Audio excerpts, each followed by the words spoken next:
जम्मू कश्मीर में परिसीमन के बाद विधानसभा की 7 सीटें बढ़ जाएंगी। ये ऐलान परिसीमन आयोग ने किया है। परिसीमन आयोग इस वक्त जम्मू कश्मीर के दौरे पर है और वहां की पार्टियों और सरकारी अफसरों से बात कर रहा है। परिसीमन आयोग ने बताया है कि जम्मू कश्मीर में परिसीमन 2011 की जनगणना के आधार पर होगा और पूरी प्रक्रिया मार्च 2022 तक पूरी कर ली जाएगी। परिसीमन के बाद जम्मू कश्मीर विधानसभा में 83 की जगह 90 सीटें होंगी। आधार बेस्ड वोट बने, उस आधार पर करें। अगर फर्जी लोग वहां पर जनसंख्या डाली गई है तो आधार से सब कुछ क्लियर हो जाएगा। वोटर्स को भी आधार, खाली पॉपुलेशन को आधार मान करके नहीं करना चाहिए। हमने कहा है कि टेरन यहाँ कम्युनिकेशन जाती है या नहीं जाती, अलग अलग माउंटेनियस एरियाज या प्लेन एरियाज, इन सभी को अलग अलग करके उस हिसाब से करें, उसी हिसाब से जम्मू में करें और उसी हिसाब से जम्मू में करें। और जो भी निकल करके आता है, मुझे लगता है कि उससे ही सही इंसाफ होगा।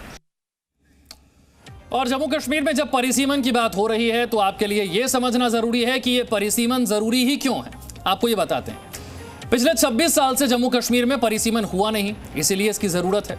1981 की जनगणना के आधार पर आखिरी बार 1995 में हुआ था परिसीमन। जम्मू कश्मीर विधानसभा से कानून बनाकर इस पर रोक लगा दी गई थी। विधानसभा सीटों का परिसीमन 2026 तक फ्रीज कर दिया गया था, रोक दिया गया था। 2011 की जनगणना के मुताबिक अब परिसीमन की जरूरत है। जम्मू डिवीजन में कम, कश्मीर डिवीजन में ज्यादा सीटें हैं और इस लिहाज से यह परिसीमन जरूरी है। राजू केरनी और जानकारी के साथ हमारे साथ है। राजू, परिसीमन आयोग की तरफ से और क्या बताया गया है?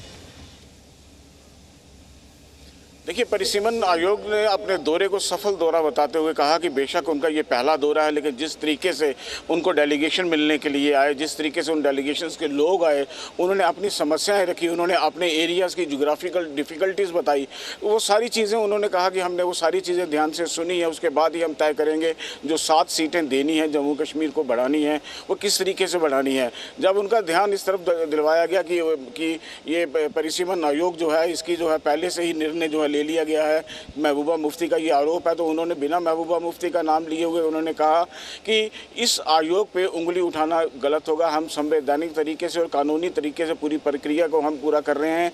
हम किसी को ज़बरदस्ती नहीं बुला रहे, लेकिन कोई आता है मिलने के लिए तो वो हम उसके लिए वेलकम है। हमारे दरवाजे जो है खुले हैं। हमारी ये पहली मीटिंग है, अगर हम उसके बाद भी मीटिंग करेंगे और मार्च तक जो है इसका, मार्च से पहले जो है इसका जो है हम एक ड्राफ्ट रोल जो है वो बनाएंगे और उसको पब्लिक डोमेन में रखेंगे। जिसको कोई ऑब्जेक्शन होगी वो फिर ऑब्जेक्शन जो है वो कर सकता है और हम उसको जो है फिर जो है उसमें रेक्टिफाई करेंगे।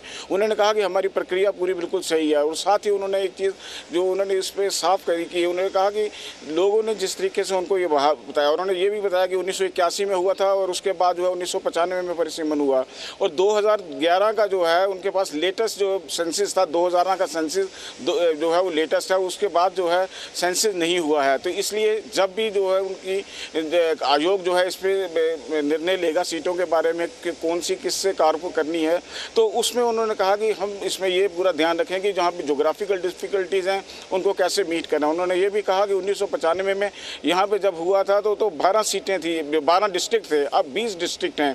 तो ये सारी चीज़ें उन्होंने इसमें साफ कही। उन्होंने कहा कि कुछ जो लोगों की मांग थी कि जो POK की 24 सीटें उनको डिफ्रीज किया जाए और कुछ लोगों को जो POJK के जो रिफ्यूजी हैं उनको दिया जाए या कश्मीरी माइग्रेंट्स के लिए रखा जाए। तो उनका ये कहना था कि आयोग यहाँ पे सिर्फ 7 सीटों की जो है डिलिमिटेशन जो है, जो 7 सीटें बढ़ाने के लिए बातचीत करने के लिए आया है। जम्मू कश्मीर उनके लिए एक है, जम्मू कश्मीर UT के लिए वो जो 90 सीटें हैं उनका परिसीमन जो है वो तय करने के लिए आया है। इसलिए जो है अपने जो रूल्स हैं उसके मुताबिक वो करेगा। ये जो भी सीटें POJK उनको टच नहीं किया जाएगा, यानी कि अब कुल मिला के 90 सीटों का ही परिसीमन होगा। जी शुक्रिया राजू इस जानकारी के लिए। तो परिसीमन कैसे होगा, परिसीमन आयोग की तरफ से क्या बताया गया है, कैसे 7 सीटें बढ़ने जा रही है, ये समझाया राजू केरनी। Presenting B News app available on Google Play and App Store. Download it now.